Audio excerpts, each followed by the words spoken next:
Good morning, good afternoon, good evening. You are watching the Paris Fintech Forum Communities video interview series.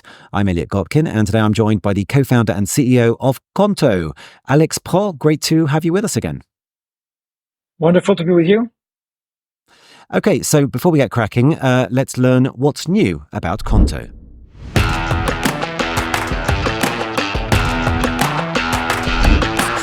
So, Alex, I guess a business banking startup unicorn would be perhaps one way to describe Qonto. How's business for Qonto?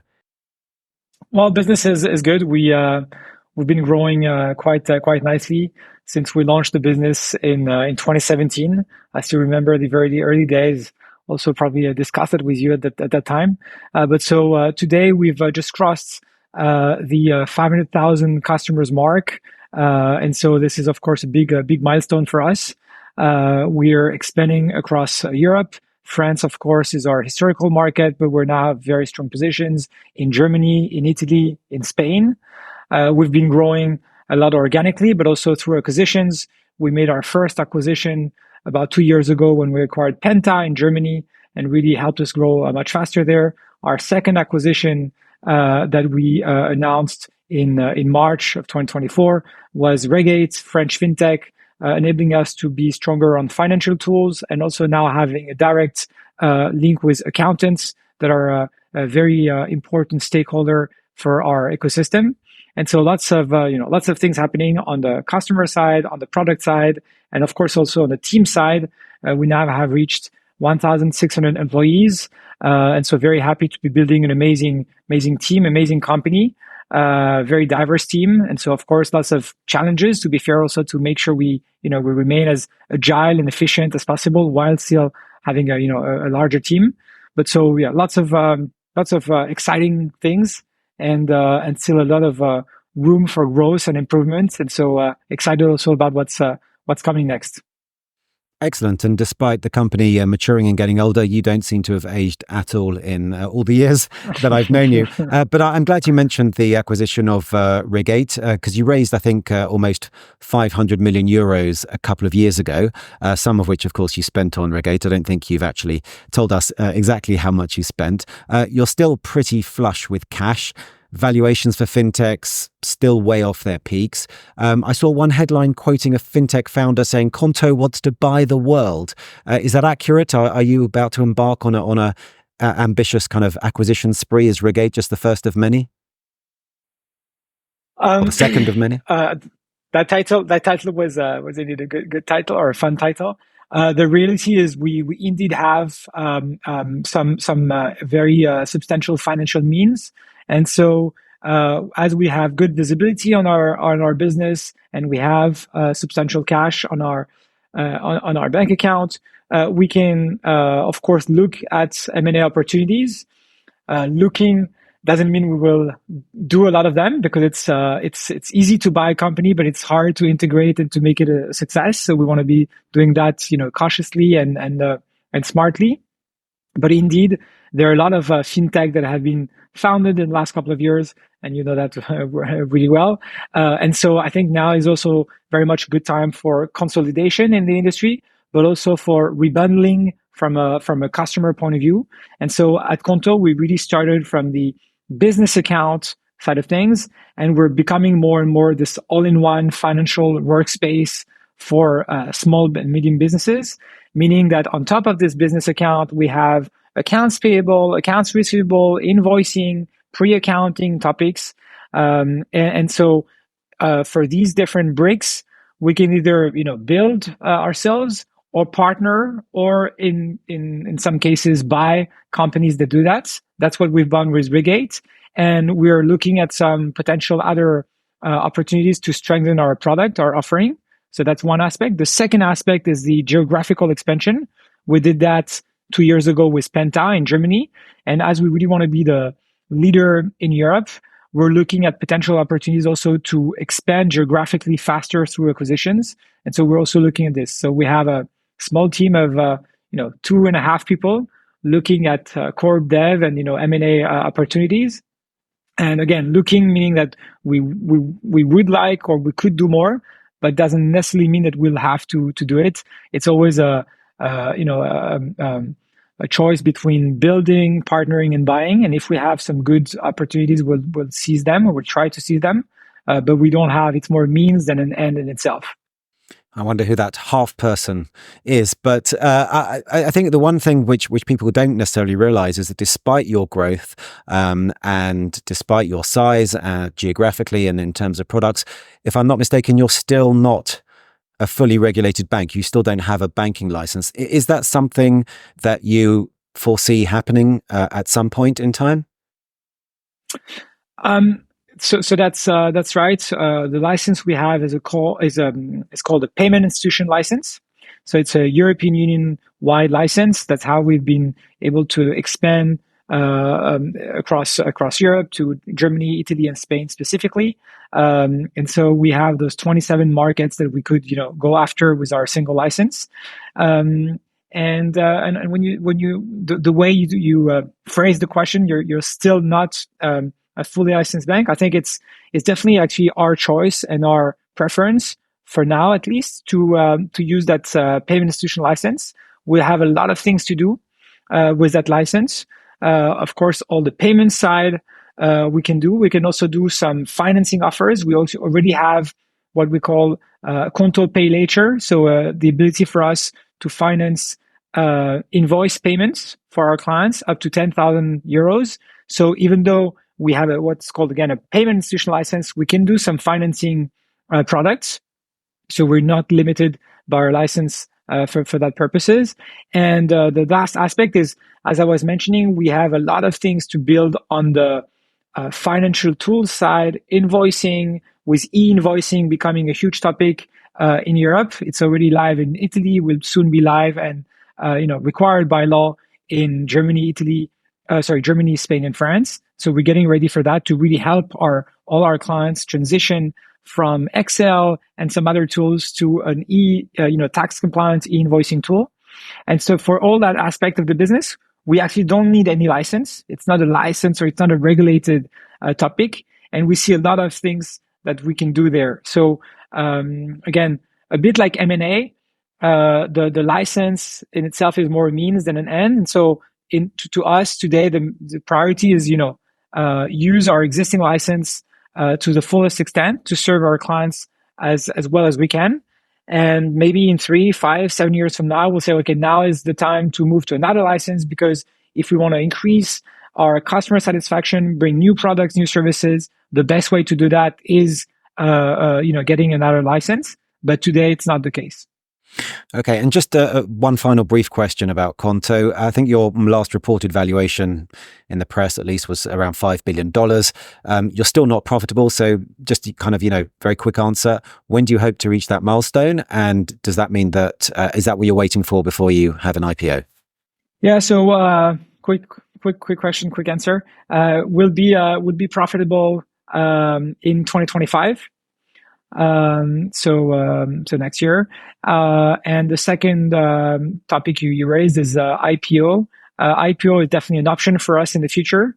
And we want to have that option because as a successful European fintech, given the valuation that we have and we will have even more, let's say, in the next couple of years, IPO is definitely an option. But that's not the only option. When you look at Stripe as one example, but that has been private for years and years and is valued 50, 60, 70 billion. There's still a lot of room for growth for us as a private company. But again, we want to have that option to IPO. It will also very much depend on markets. And obviously, you need to have the right business, but also the right market conditions. Right. And I suppose the right market as well. Be interesting to see if and when you go down that route, if you do it in France. So look, we've heard about what's new with Qonto. Let's now learn a little bit more about Alex.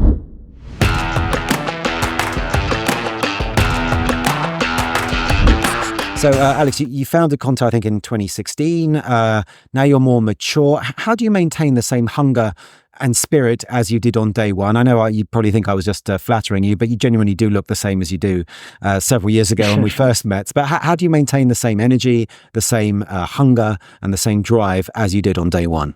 I try to run twice a week.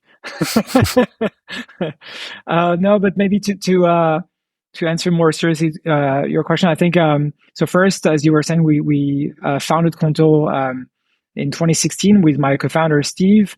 Qonto is our second business together, and the very reason why we started Qonto is because we had so much pain and trouble when we built our first company together when dealing with traditional banks, traditional financial services, and so we really wanted to create the service we would have loved to have ourselves when we built our first company. So Qonto was really built out of that frustration and really thought as, by entrepreneurs for entrepreneurs kind of service.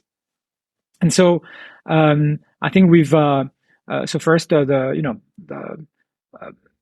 my co-founder Steve and myself are really energizing each other to keep on improving the service, going at after the next milestone, the next product innovation, the next market, and so on. So I think that's one important point. I mean, everything is in the end it boils down to the team. So of course the founding team is pretty important. Then the leadership team is also crucial.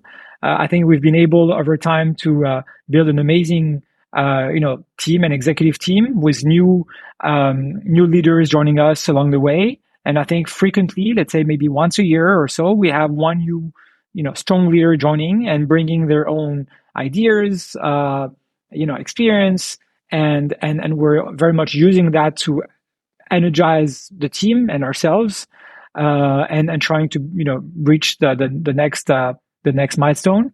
I think we're very much focused on customers, looking at every single customer review, rating, and trying to use that to reach the next levels as well.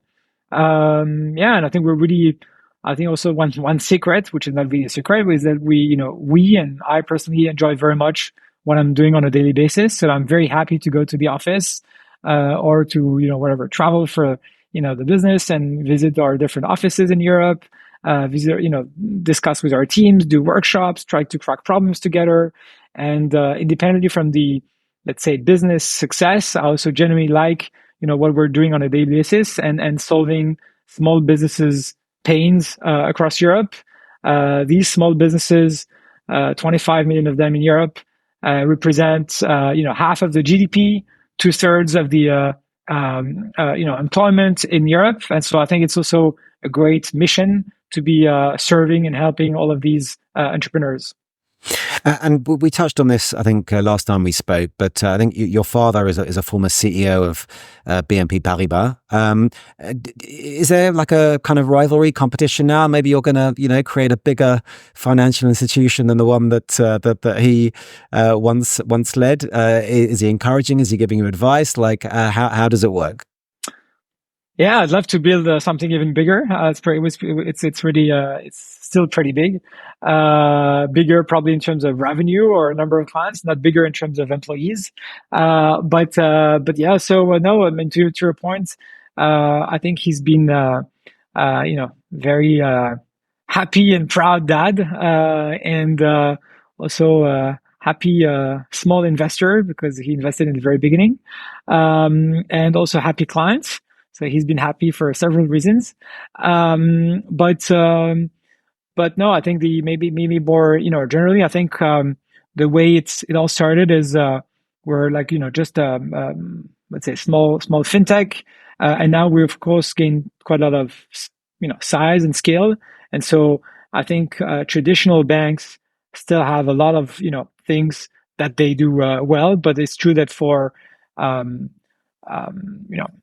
customer experience on a broad range of topics, we are doing things really well. When you look at Trustpilot, online ratings, and so on, and everyday comments and reviews we get, I think we've really brought a lot of simplicity, efficiency, speed to SMEs across Europe. And I think SMEs have been very much overlooked by traditional banks, traditional financial services that have somehow focused on enterprise, big companies, but also consumers. And again, SMEs were a bit lost or forgotten in the middle. And so that's very much why we focused on that segment. Okay, so look, Alex, a key part of this interview is to get your take on the future of finance. But first, We're going to take a very quick break, after which we're going to continue our conversation with Qonto co-founder and CEO, Alexandre Prot.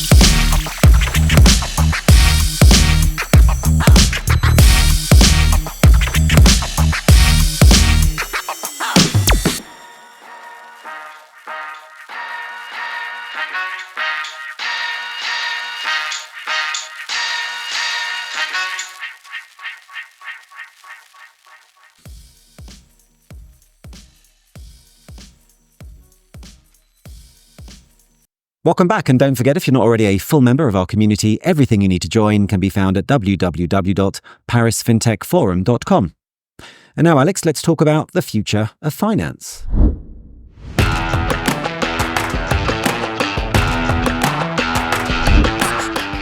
So, Alex, generative AI, undoubtedly the buzziest tech segment right now. What are your hopes and expectations for this technology in the fintech and finance space? I was going to make a joke and ask what AI is. No, well, I think it's indeed a huge revolution in general for in our everyday lives, and we see it's happening. It's not overnight, but it's happening, and there are more and more services, very concretely, that are using that technology.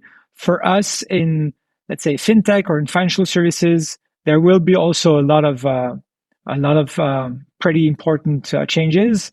Just to give you maybe three concrete examples of what we already do with AI or Gen AI at Qonto. Yeah, but one, of course, on customer support, bringing even better, even faster answers 24/7 thanks to Gen AI is one.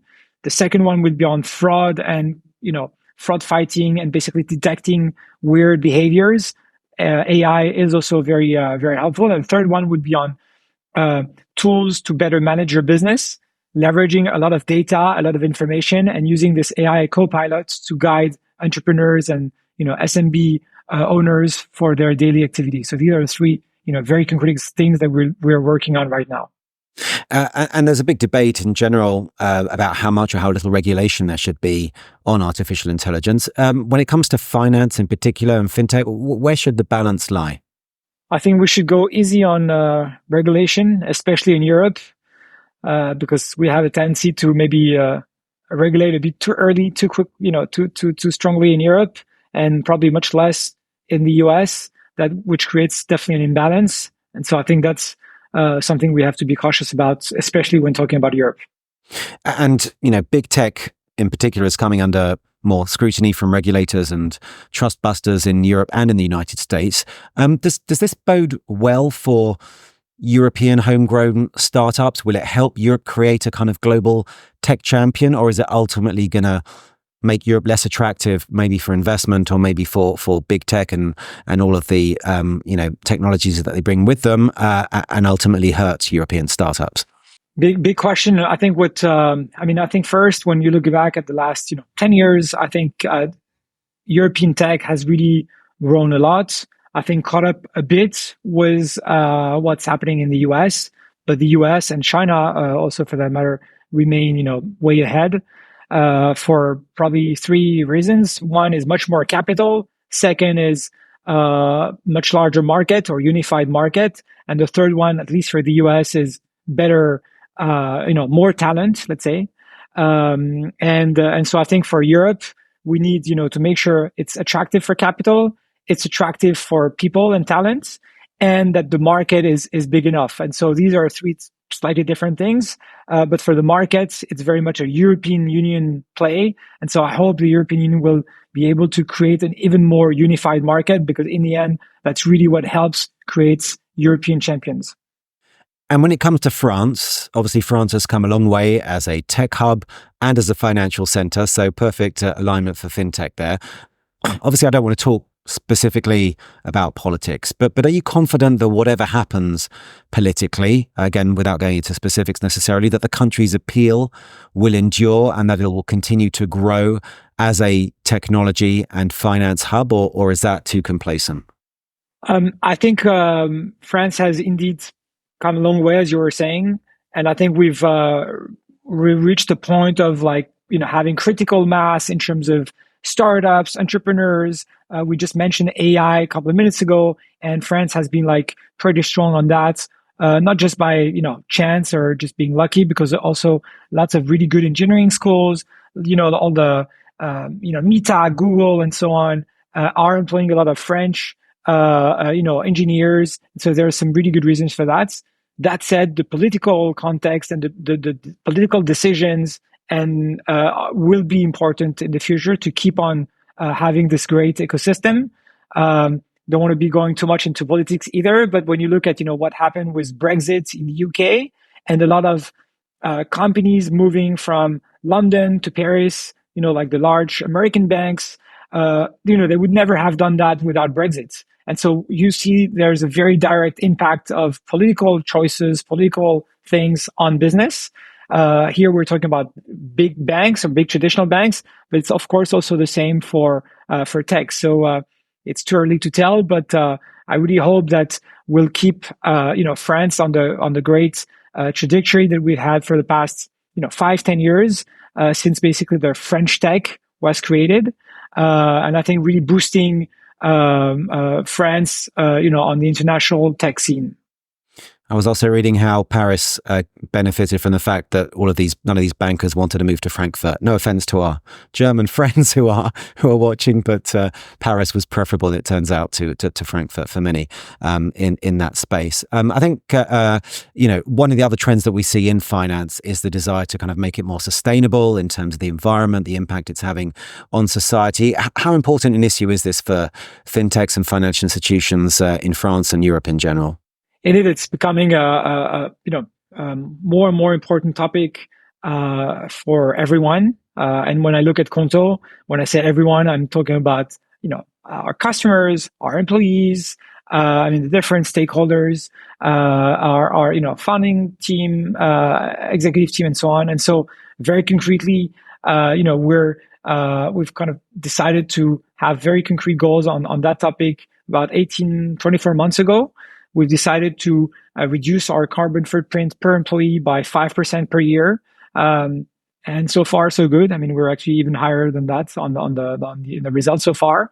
And so by, improving very concrete stuff like travel policy, the way we use servers and online, services, and lots of things. And of course, as a financial service, one also important aspect is how we manage our customers' deposits, what that money becomes, what is that money financing. And so we're working with our banking partners to make sure that money is well used, put simply. And so that's also going to be a big topic in the coming years. Okay. And just finally, a one-word answer required here, Alex. Where in Europe is the best place to start a fintech or a neobank right now? Paris. Okay. All right. So look, it's time now for our round of rapid fire questions. Are you ready? Yes, always.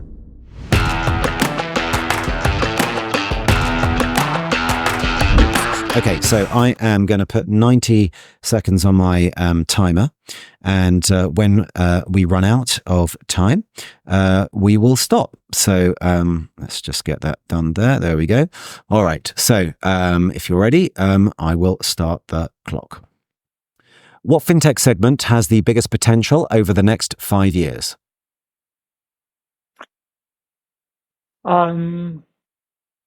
Just one word answers is what I'm after. Neobanks. What is the biggest pain point in your everyday financial life that you would like to see resolved?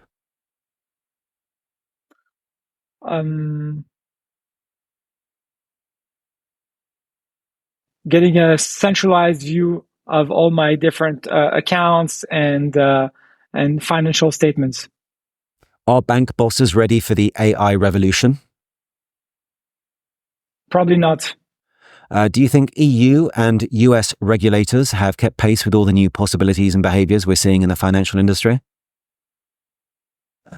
Yes, but unfortunately, EU regulating a bit too much ahead of US.